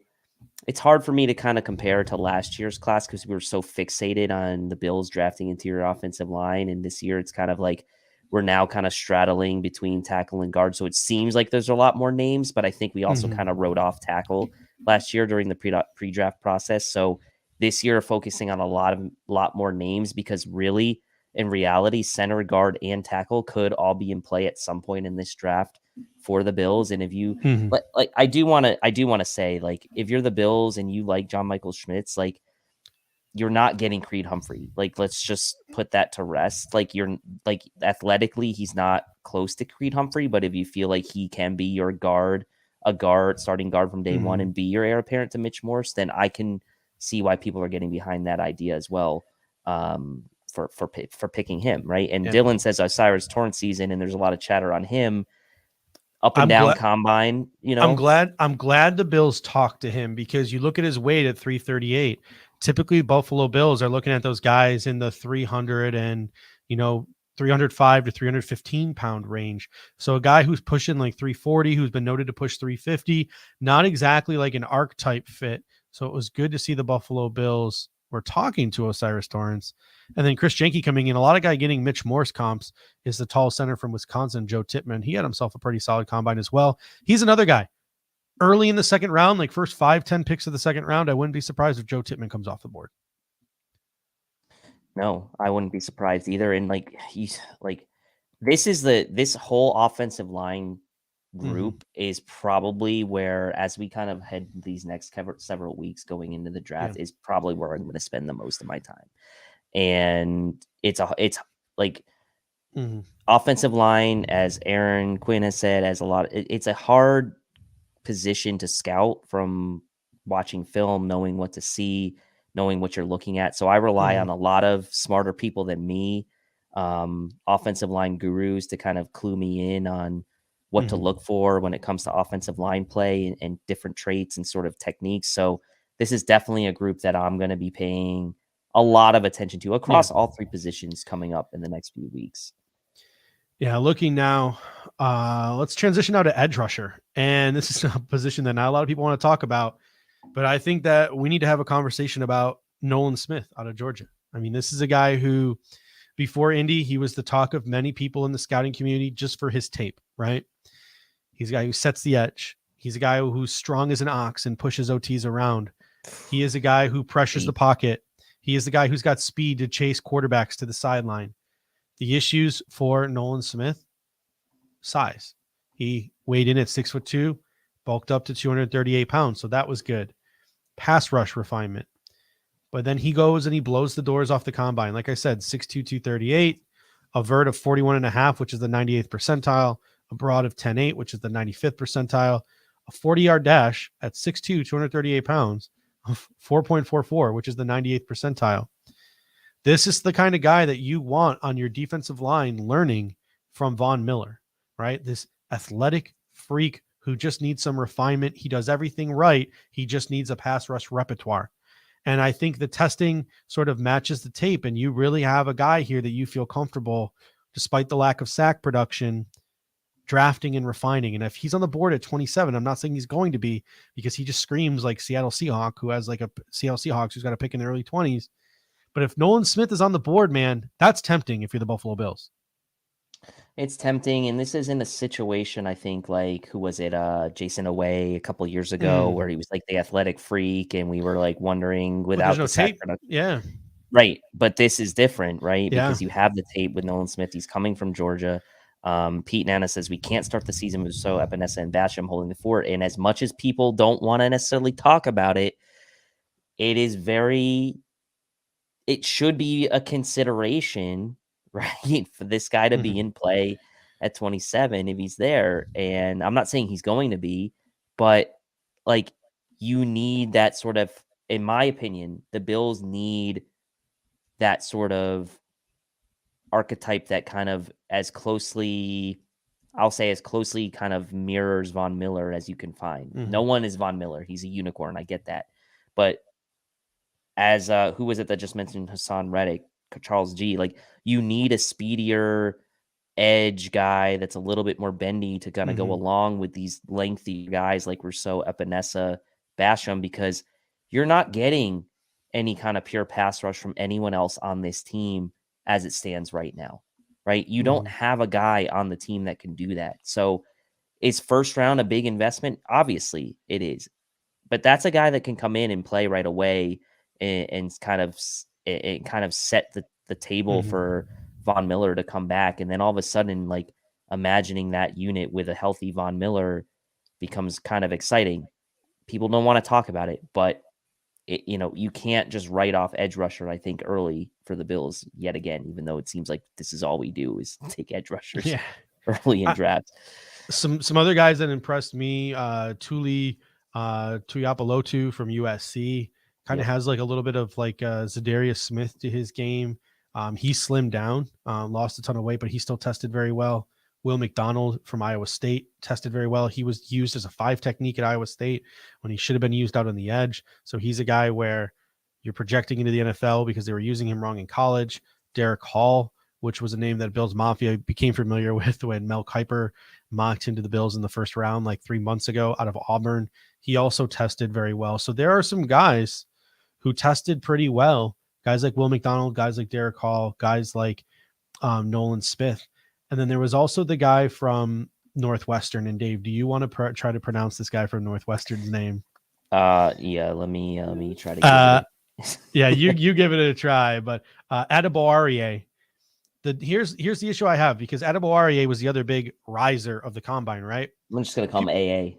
Yeah, but people like look at him and they're like, well, his tape is like, you see flashes here and there, but his tape's like not the greatest in the world, but he's such a freak. He's such a specimen. You want to get that guy into your room, and that's not who I want to take at pick 27 or even in the second round, right? Like there's a difference between Nolan Smith and that, right? There's a difference between those two things. Will McDonald, I think, would fall into a category I'd feel comfortable with in the first or the second round. Same with the Derek Hall, because you see a little bit more on tape than you do from a guy like Adewariye from Northwestern. Some other fallers, Andre Carter was a huge faller. I think Isaiah Folksy was a faller. There was one other faller that I had in this draft, but I can't quite put my finger on it. But I know Carter dropped a lot. The Army kid he's free falling. Yeah, I mean, Folksy still tested pretty well, by the way, 9.32 RAS score. But you have guys like Herbig didn't test well from Wisconsin. Caleb Murphy didn't test great. KJ Henry was like below the average. So like, this is the thing with edge, where, the Bills, is not going to surprise me if they draft an edge at any point during this draft. It wouldn't surprise me at 27. It wouldn't surprise me in round 6. Like, it's a wild card position, I think, for the Bills this year, because there's question marks going into the season yet again. With this position, which it feels like a team that has Super Bowl aspirations. We have a lot of question marks across this roster, and this free agency period and draft is going to be super important. And Dylan throws Zach Harrison out there as well. Zach Harrison is one of those middle round guys that actually interests me, because I think a lot of times with like a middle round pick, you're like, how much are they going to contribute right away? And if the Buffalo Bills are using a 3rd or a 4th round pick on a defensive end, like, I'd want them to be able to contribute from day one, especially with Von Miller not probably going to be ready to start next season. And a lot of those middle round guys, you're like, it's going to take them a year or two to really get the hang of things. They're just going to blend in with the AJ Epenesas and the Boogie Bastions of the world. I think Zach Harrison could be a little bit different just because of the prestige program he played for in Ohio State. I think KJ Henry could be a little bit different as well, coming from Clemson. So some of those bigger program guys, I don't know if their ceiling is as high as some of those other guys you might draft in the 3rd or the 4th round. Like, they're not going to turn into Max Crosby, right? Like, so you're losing out on that. You're like, oh, I'm drafting them and they might give me some production. They might give me 5-6 sacks, be a good rotational defensive end, but their ceiling ain't Max Crosby. So you're giving up a little bit to get a little, you're giving up a lot possibly in the future to gain in the present. So that's a dangerous game you're playing, but I do like Zach Harrison. I do like KJ Henry. Yeah. I mean, KJ Henry has played like 50 plus games in his career. I mean, he's got almost 150 tackles in his career with Clemson. Played a ton of games, played in a ton of big games, 3rd team All-American last year by PFF after a career year in 2022, started every game, 9 TFL last year. He's got experience. So a guy that can come in probably in day one and make an impact, right? Make a contribution if you don't take, even if you wait to late day 2 to take a guy like that. So looking at the defensive tackles, Kalijah Cansey, Jalen Redmond, they're the ones who stole the show. They're 3 techs, and I just I don't know where it is. Maybe I'm just still kind of struggling for Ed Oliver and all that stuff. I'm not interested and don't want to talk about 3 techs. And Brian Brzee had a good combine. Cool. Great. 3 tech. The guys I want to talk about are the guys who are going to go in the 2nd, 3rd, 4th rounds, those bigger dudes, the guys who aren't going to test well, the Moro Ijomos of the world, the Keanu Bentons of the world, the Nesta Jade Silveras of the world, the Keandre Coburns of the world, the Jared Clarks of the world, Siaki Ikas of the world, the PJ Mustafers of the world. They're just going to blend in at the combine. They're not going to do anything that really sticks out. The 1 tech, 3 tech sort of guy who could have stood out but decided not to test was Maisie Smith. So all eyes for me are going to be on the Michigan Pro Day, because I think Maisie Smith could test in a way that puts him in play at pick number 27 as a 1 tech, 3 tech sort of hybrid blend. Yeah, and he is the one guy that you like look at the top end Mhm. between guys like Brian Brees. Like these guys aren't going to be available to the Bills. So who's the next guy that could be the one to improve that stock? And that's Maisie Smith, the one, Mhm.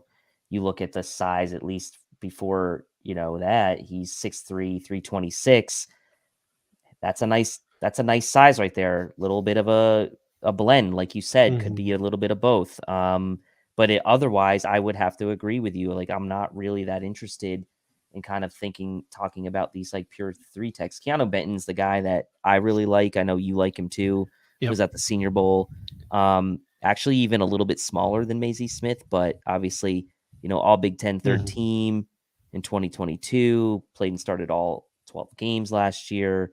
10 TFL, 6.5 or 4.5 sacks from that interior position. So really solid stud. Mhm.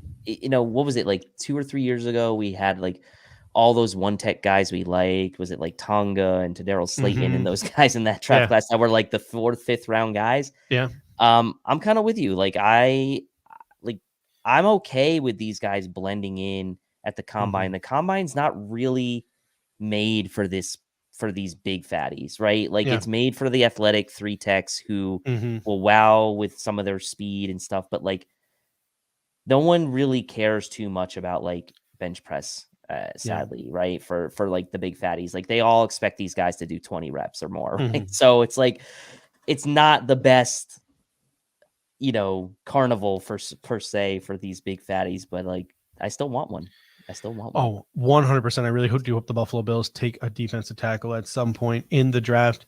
Transitioning now to linebackers, Jack Campbell. He tested really Mm, well. A lot of people talked about liking Jack Campbell if Jermaine Evans was to walk in free agency. Despite how well Jack Campbell tested, I am a little concerned though, because if you pop in his RAS and compare it to some other people, Jack Campbell, a middle linebacker, his RAS is close to Leighton Vander Esch, which is kind of promising because Vander Esch has had some really good flashes over the course of his career. But it also is like very similar to TJ Watt. And I can't picture a guy of TJ Watt's athletic profile ever playing middle linebacker. So Jack Campbell is sort of like still to me, despite the fact that he tested well, kind of a question mark. he's a question mark, and it's the same. It's the same reason why you know. It's the same reason why other guys in this class who tested well. I'm gonna butcher this guy's name. Owen Papoe. Oh yeah, Um, Bruce would Feldman's freak list. freak list, like absolute freak, sideline to sideline speed, football IQ, Mhm. leadership, coverage ability. But he's like 6'1", 225, and he Yep. played middle linebacker in college. Like, what is that guy gonna be in the pros? Like, if he was like Tremaine Edmonds' size, he'd be like a top 10, top 15 Mhm. draft pick with that ability, athletic ability. So, like, freak list. What do you do with these guys? What do you do with a guy like Jack Campbell who tested 9.9, RAS, Mhm. but like what position is he going to really play middle linebacker in the pros? He didn't have a great 40 time, by the way, but he still tested great Mhm. in everything else. So like, what is that sideline to sideline speed really going to be? A lot of that is instinctual. I get it. Good coverage of it. Like this is tough, right? And then you have guys like Trenton Simpson, who I know Eric Turner really likes, tested Mhm. amazingly well. Probably the consensus top linebacker in this draft, I would think at this point. Where's he going to end up? Is he going to be like a Nakobe Dean or someone like that, where it's like a late first, early second type of player, where that's when you see the Mhm. first linebacker go? And if the Bills do lose Tremaine Edmonds, then this position then all of a sudden becomes in play at 27. Mhm. Yeah. Chris Jenkin comes in and says, "Isn't linebacker a position that's a little bit more about instincts and athleticism?" I think you got to blend the both because like you can have all the instincts in the world if you're not a great athlete, you're still going to be limited a ton. So to me, I think you still need to have at least some decent athleticism, and that's why like if you really trust Jack Campbell's instincts, then maybe the testing numbers don't scare you as much that he's a little stiff, etc. Um, you mentioned Trenton Simpson. Of all these linebackers, I don't think any of them outside of Trenton Simpson is in play until pick 59. Like Yeah. Trenton Simpson, I think legitimately, like he has, and a number of different people in the scouting community have said that this week. Like, oh, Trenton Simpson, I don't get it. I watched his 2022 tape, and I just don't see a first round draft pick. But people are like, no, go turn on the 2021 tape. And then they look at his combine numbers and they look at his 2021 tape and they're like, oh crap, that's a first round prospect.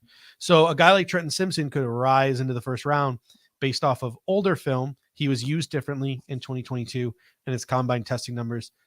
Simpson is a guy who, if the Bills lose out on Tremaine Edmonds, I think is legitimately in play at pick 27. He's not going to be used in the same way as Tremaine Edmonds. The Buffalo Bills will have to make some changes to their defense. Guys like Jack Campbell, guys like Henley from Washington State, the converted wide receiver. I think he had himself a decent day. Those guys are still in play. I think Campbell raised his stock into the second round, maybe early third round. I don't think we could get him all the way at the back end of the third round.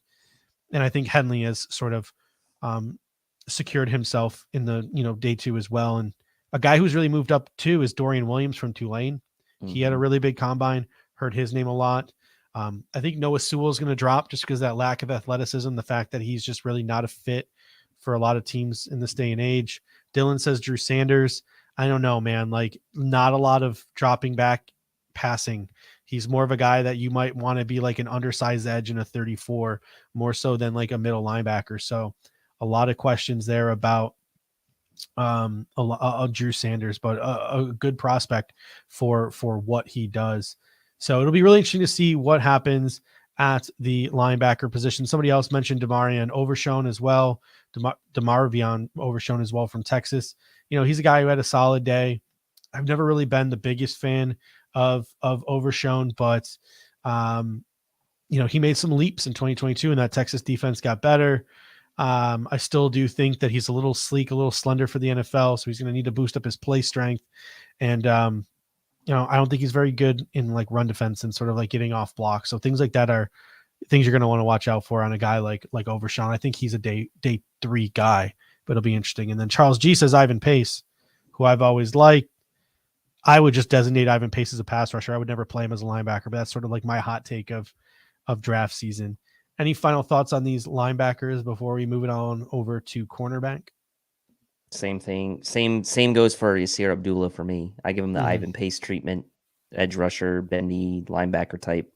Another, he kind of seems like that athletic, sort of freaky, like, could you put him at linebacker? Can you put him at edge type guy? So I'll throw him into the Ivan Pace mix as well. But no, I think you hit it with everybody else. Yeah, corners were, I think, rising in Indy, and we had this conversation last week.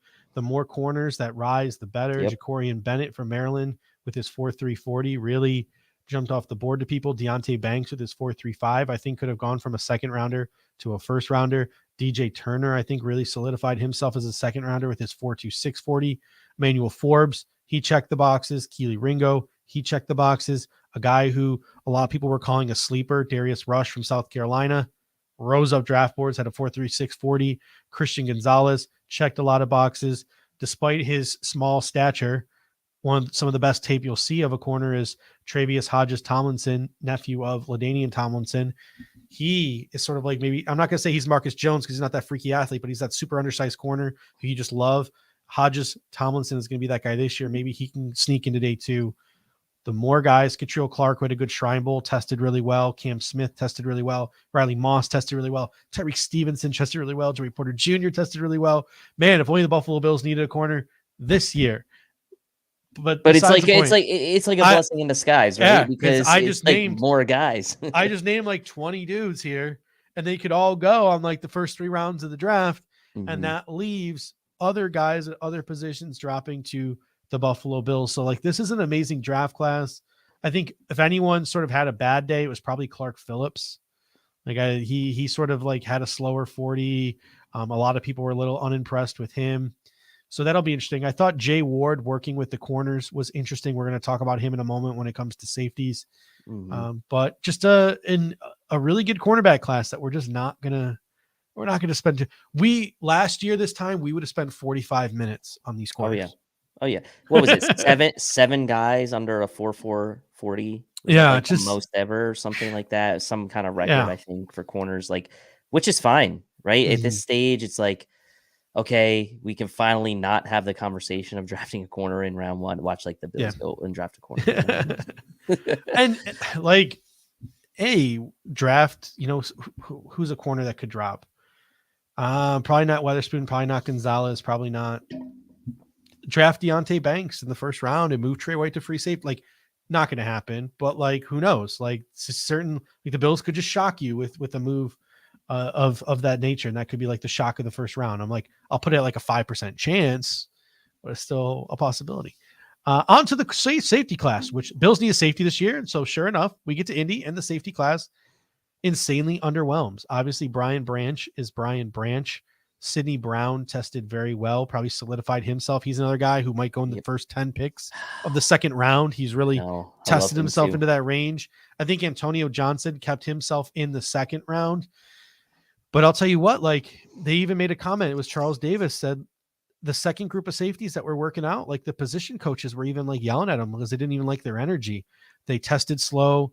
I tried to sort of fan the flames a little bit. Like, of course, safeties are going to test slow. If they tested fast, they're cornerbacks. Like, you expect safeties to test a little bit slower. But I mean, Chris Smith's RAS was really not great. It was like a 1.93 or something like that. So Christopher Smith, who both of us are high on, we've talked about as a third round guy. I've even heard some people like, oh, no, he's a second round guy. He's a second round guy. To me, with those testing numbers, I don't feel comfortable taking that guy on day 2. He's now a early day 3 guy to me. Like, fourth round, you pull the trigger on a Chris Smith. But that's sort of the jockeying that's happening in Indy. Mm-hmm. Other guys like Jamie Robinson, I think, probably did enough to keep themselves late day 2, early day 3. Brandon Joseph was like, he's probably late day 2, early day 3. Same with Jordan Battle. Maybe even Jordan Battle moves up a little bit. Who are some safeties that like sort of stuck out to you? I know your guy JL Skinner did not get a chance to work out. JL Skinner did not. He was injured. He was injured, by the way. I don't know if you knew that or not, but yep. I mean, so the Florida guy is not super impressive. A lot of people like Trey Dean didn't think he was like super impressive. Well, I know we're talking about guys that we like. Obviously, Sidney Brown is the guy for me. Stock up on him. I went back and tried to look at when this morning, when it was the first time I kind of like tweeted about him, was back in January. He tested really well. Like probably in round 2 pick if someone really needs a safety at this point, like you mentioned. So he raised his stock. Chamari Connor raised his stock. I felt with that 9.44 RAS, tested really well. As Connor was a guy that, as far as even, let me look at this, my notes here. As recently as February 2nd, so just over a month ago, TDN only had Chamari Connor ranked as their 337 overall prospect. So he then goes out and tests well with the 9.94 RAS. I think he made himself some money. I don't know exactly where that slots him in as far as like, but he's not 337, right? Like he's going to be drafted. So he helped his case. You mentioned Antonio Johnson, Christopher Smith, and Jamie Robinson. Like, to me, like, I mean, Jamie Robinson did not test well, 4.89 RAS. But we still both like him, I think, to where like maybe that's a good thing, because the safety class like maybe needs to be a jumbled mess for the Bills to potentially get their guy, because if a couple guys separate themselves and kind of distinguish themselves, maybe that doesn't leave the Bills in a position to get the guy they want. So, maybe that's a good thing that some of these guys didn't necessarily test so great. Yeah. Ralph Wilson Sr. comes in and says, bad safety class will drive up prices in the free agent market. The safeties tested on like Thursday, Friday, and then all of a sudden you hear on Saturday, Sunday reports that like Mike Epps of Philadelphia Eagles is going to be like an under the radar, highly paid free agent, right? Like, so you start to see things like that. Guys I thought really ding their stock, Rashad Torrance and Trey Dean. Oh yeah, both Florida guys stunk. They stunk. Jair Brown from Penn State, I think, tanked his stock a little bit, even though I know a lot of guys still like him. Like Claude Puig, like I wouldn't touch Jair Brown until the 6th round. I don't know. I've never understood why anyone thought he was higher than a 6th round pick. Like, don't get me wrong, if you do think he's higher than a 6th round pick, to each their own. I've never had him higher than like a 6th round grade, and the combine has done nothing really to sort of make me move that. I have a 7th round grade on a Jair Brown, but you mentioned Chamari Connor, Tyreek Jones, I think had a good combine. from Boise State, the other guy who goes along with JL Skinner. Some guys who I thought really raised their stock. Daniel Scott from Kale, I thought had a good combine to go along with some solid tape. Jay Ward from LSU. And I think a guy who might have moved his way into late day two, Brandon Hill from Pitt, right? So yep, I agree with that. 5'10", 193, 4'4", 40. People always seem to like his tape. I think a guy like Brandon Hill from Pitt might have worked his way up and really elevated himself in the jockeying and position at the safety spot. So it'll be interesting to see how these guys all fall. I still like Kayvon Merriweather.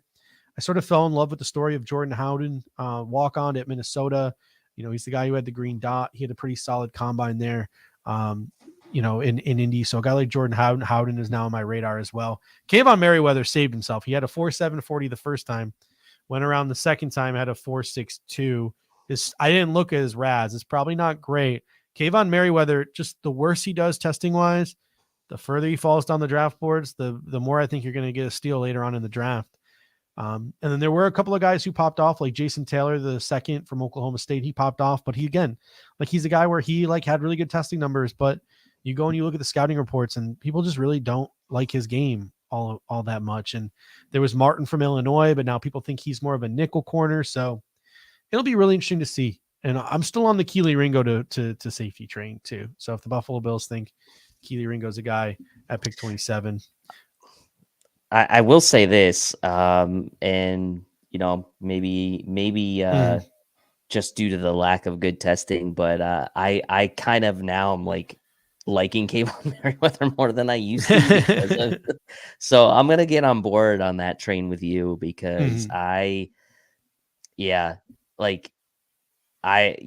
of all these guys and watching some of them, I didn't really think he hurt his stock, honestly, even though he didn't test that great. I just felt like, okay, this guy has good tape and, he tested okay, not the best athletic testing, but good tape, and class isn't maybe super talented. So yeah, give me some Kayvon Merriweather. All right, ladies and gentlemen, that will just about do it for us this evening as we have walked through. We're not going to talk about the kickers and punters. We're not about that life this year. We spent too much time last year, so it's going to be a while before we get into that conversation again. But things are picking up steam here. A lot of Buffalo Bills news is going to be coming down the pipes this week, so make sure you're turned into all the various different Cover One shows. I guarantee you Josh Allen gets his contract, restructured this week. I guarantee you a couple other moves happen this week. I think the Buffalo Bills will free up some of that money heading into free agency, and then the tampering period starts next Monday. So the Buffalo Bills will be here on Monday night talking about all the guys who get released between now and Monday. We'll be breaking down any of the Buffalo Bills news, whether it's contract restructurings, contract restructurings, what our salary cap situation looks like. We'll be talking about that next Monday. And then we'll be diving in with our final sort of, I don't even want to call it a free agency preview because we might even have a couple of Buffalo Bills free agents to talk about on Monday night. Yeah. So it should be really interesting unless someone pulls a JD McKissick. So it'll be really interesting. Any final thoughts before we head out of here tonight, Dave? Look, I mean, I said it multiple times. Combine's just one piece of the equation. What I really like to do at this stage of the process is go ahead, take a look at the combine numbers, go back and kind of either reconfirm some things I had already thought by watching some of these games from these guys, or take a look at some guys that maybe I hadn't had a look at before who kind of burst onto the scene at the combine to see if it really kind of matches up with what they did in games. So just one piece of the equation, but it's still fun nonetheless to kind of stack these guys up against each other. Yeah, 100%. And ladies and gentlemen, if you missed any part of this show, you simply rewind. You can watch any part of this show on demand. I'll make sure to get in here tonight and timestamp it for you at your own convenience. Leave a comment in the comment section. Talk about a player you like, a prospect you like, any questions you might have for us. Throw it in the comment section, not the live feed. We've answered those sort of for the night for the most part, but into the comment section. Helps us with the algorithm, and we'll make sure to get back to you. Smash that like before you head out. And as always, if you are someone who prefers to possibly listen to this show, make sure you head on over to Air Raid Buffalo. Follow us on, Apple iTunes, Spotify, Amazon Music, etc. And you can listen to us there. All right, ladies and gentlemen, thank you so much. We really appreciate it. And until next time, go Bills. Go Bills.